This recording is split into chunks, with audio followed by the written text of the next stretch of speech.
I know what some of you are thinking, and yes, EverQuest is still going today. I couldn't begin to tell you how many hours of my life were spent playing EverQuest. That's like asking me to count the grains of sand on a beach. I can tell you that some of the first videos I produced for this channel were highlights of EverQuest raids, which are now muted because YouTube became, well, YouTube. Almost 20 years, 24 expansions, a sequel online PC game, which is also still active, and a few PS2 games later, EverQuest is still kicking. For years and years, I took a dozen or so characters on adventure after adventure across multiple servers, and then a few years ago, I just stopped. Part of it was for the same reason I stopped playing other online games. My friends stopped playing too, and I just got too busy to keep dedicating time to both it and other games. The main reason, though, was how EverQuest's payment model changed, going from subscription-based to free-to-play with various transactions, and the far-reaching effects it and numerous expansions had on its player base. I'm going to start from way back in 1999 when the game first released, so you have some idea of how players interacted and how the game changed as time went on. At launch, EverQuest was a game in which you made a character and got dropped into the world of Norrath to do as you pleased. There was absolutely no hand-holding. The onus fell on you to talk to people, find quests, though you usually started directly in front of your guildmaster, so that wasn't so difficult. Find your way around town, find food, find ways to heal your wounds quickly, and find enemies you could kill to raise your various skills and earn experience and money by selling whatever you looted from their corpses. This was the kind of game where you made your own maps and took notes to keep track of everything around you. Hell, the game had a skill called sense heading, which if you didn't practice it, your compass would just spin around and you couldn't tell which way north was. Unless you were a wizard or a druid, you traveled everywhere by either paying a wizard or druid to teleport you, waiting for a boat to board to travel between some of the three main landmasses, or just running there. In this type of environment, players needed to group up with each other to have a better shot at surviving and progressing, with several groups forming guilds. As such, they socialized more and convened more often in towns and common level grind spots, such as outside orc camps or at the gates leading into cities. This is further emphasized by how you can lose all your gear and some experience if your character dies, forcing you to find and loot your body, or hope there's a cleric nearby who can resurrect you and perhaps get back some of that lost experience. If your body is surrounded by angry mobs, it helps to have a rogue or spellcaster who knew the invisible spell, who could run in and drag your corpse away so you could loot it. He could be brutal at times, but vanilla EverQuest attracted a huge player base over time. However, Sony Online Entertainment realized that with 3 continents in Norrath, players could run out of things to do, particularly if they played as an evil race that wasn't welcome in most cities. A little over a year later, the first expansion hits, The Ruins of Kunark, introducing a new continent and the Ixar, lizard people who were basically not welcome anywhere. It also raised the game's level cap from 50 to 60 and added epics, which were a long series of quests for unique and powerful weapons for each class. Expansion number 2, The Scars of Velius, introduced a 5th continent full of pissed-off dragons and a world-destroying being called the Sleeper. Expansion number 3, The Shadows of Luclin, adds a goddamn moon populated by a race of cat people called the Vashir. You know, when I say that out loud, it sounds kind of ridiculous. It also updated the game's graphics and engine, and introduced mounts for faster ground travel and a laundry list of benefits to magic users. Now, how are players supposed to get to the Moon of Luclin without making a Vashir character? The Nexus, a series of spires that popped up around Norrath, which teleport players at certain times to a hub of sorts in Luclin. Not only does this get people to Luclin, it effectively allows players without teleportation to travel to other locations around Norrath much faster. While Shadows of Luclin introduced new zones for players of all levels, something the first couple of expansions didn't really do, Nexus travel meant fewer players would show up in the areas between towns or other popular locations, making the yelling for help command pretty useless. It's a problem, but a minor one at this point. Number 4, The Planes of Power. This expansion created a network of portals around Norrath in the form of books on pedestals, which transported people to a hub world called the Plane of Knowledge. Here players could do anything except fight, practice trade skills, train with guild masters, buy items and spells. It was also the place to visit if you wanted to participate in group buffs.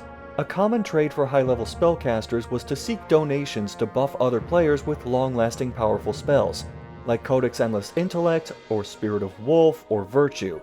Seeing hundreds of players in the Plane of Knowledge at the time was not uncommon, usually crowded around the bank looking for buffs, so if you had to grab something from the teller, you had to fight through the crowd and a massive amount of lag. Unlike the Nexus, the Plane's books can be used at any time and lead to more locations, all accessible via the Plane of Knowledge. Now not only is there even less reason to walk anywhere for travel, most necessary items are available from the vendors in the Plane of Knowledge, so visiting locations for specific items happens way less. The Bazaar, where players can buy and sell anything that isn't a no-drop item, hammers that point home. Also, the Nexus spires are now obsolete unless you're going to very specific Luckland-based areas. Even then, the Plane of Knowledge links directly to the Nexus itself, so why even bother with the spires anymore? Also, the level cap was raised again, this time from 60 to 65. The Legacy of Acacia followed as the 5th expansion for EverQuest in less than 4 years. It introduced playable frog people and cartography, namely the ability to make maps in-game and mark key points of interest. The map tells you what direction you're facing, so the sense heading skill is now useless. That same year, expansion number 6, Lost Dungeons of Norrath, released. This was specifically geared toward getting groups of players of around the same level diving into dungeons and completing tasks, namely collecting items, killing a boss, or escorting someone out to get new loot. And I had a blast with it, mainly because it made certain classes I played extremely useful. Rogues could sneak ahead and see what enemies were around the next corner, or find and disarm traps, either on chests or in hallways. Enchanters could mesmerize enemies so the party didn't get overwhelmed. I loved it! Except for the escort missions. Fuck escort missions. With Gates of Discord, we're at 7 EverQuest expansions in 5 years, introducing a new continent, Telosia, a new class, the Berserker, and nothing but zones for characters level 50 or higher. Lower level characters are completely shut out. It also had a bunch of bugs in it, causing Sony Online Entertainment's president to call Gates of Discord their worst mistake in 5 years. Expansion number 8, Omens of War, released a few months before World of Warcraft launched, and a few months before EverQuest 2 launched, because the best way to tackle Blizzard's behemoth is to split the player base between multiple games. It raised the cap to level 70, focused almost exclusively on high-level content like adding a 2.0 version of Epics, and added a final raid boss so hard it took 6 months for one guild of players to beat it. Number 9, Dragons of Norrath. If you're not level 45 or higher, too damn bad. Number 10, Depths of Dark Hollow. You take on missions in weird fantasy worlds while turning into monsters, or use spirit shrouds to turn into them and hunt with lower level characters. While technically able to be engaged by characters of any level, the zones and missions were meant for those level 45 and up.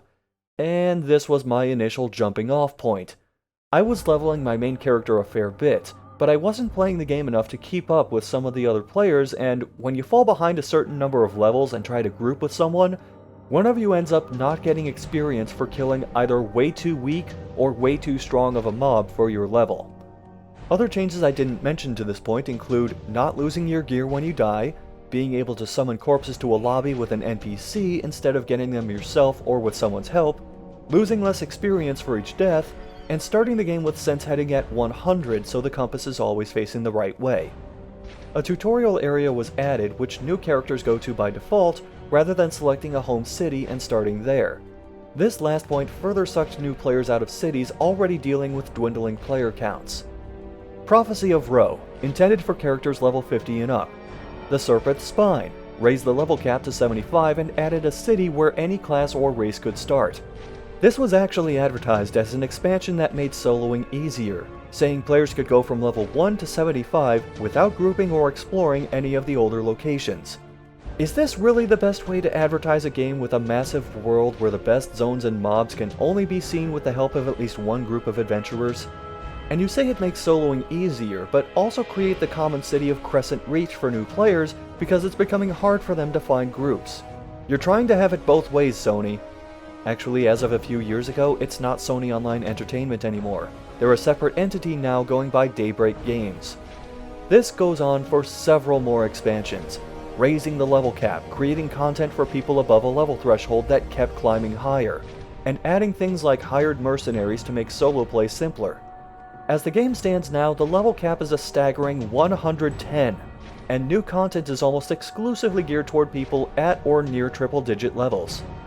EverQuest 1 and 2 went free to play years ago as the subscription model fell by the wayside. In its place is a system where you either play the game normally, or pay the equivalent of $35 for one level 85 character, fully equipped, already knowing a bunch of spells and skills, and owning a raptor mount among several other items. That's separate from an optional monthly subscription for various in-game advantages. And then there are the legacy servers, which you need to pay to play, which roll back EverQuest to its original form and gradually unlock expansions in order of release. Am I the only one who finds it odd you have to pay to play the vanilla version of the game? If you're not within 10 to 15 levels of the 110 cap, or a new character in one of the bigger starting towns or the tutorial map, finding someone to group with is ridiculously hard, and finding anything close to a full group of 6 people is all but impossible. That's even with the looking for group function letting you search for players across the entire server, servers which have been consolidated from prior separate servers as their player counts dropped. EverQuest was never the kind of game I wanted to strictly play alone, so even with the changes made to allow for solo play, it did nothing to rekindle my interest. This video is the only reason I logged into my old EverQuest account for the first time in years, and unless I find a decent guild willing to take in mid-level characters, it may be the last unless I just mess around with it while streaming. At one point I thought I could jump back in when EverQuest Next was announced as the next big EverQuest game, but that got cancelled after Daybreak Games handled it so poorly they would have gotten a better reception saying it was a new pachinko machine. At least I'll always have the memory of getting blackout drunk in-game and racing other players around a treetop village, seeing who could avoid falling to their death the longest. Unless...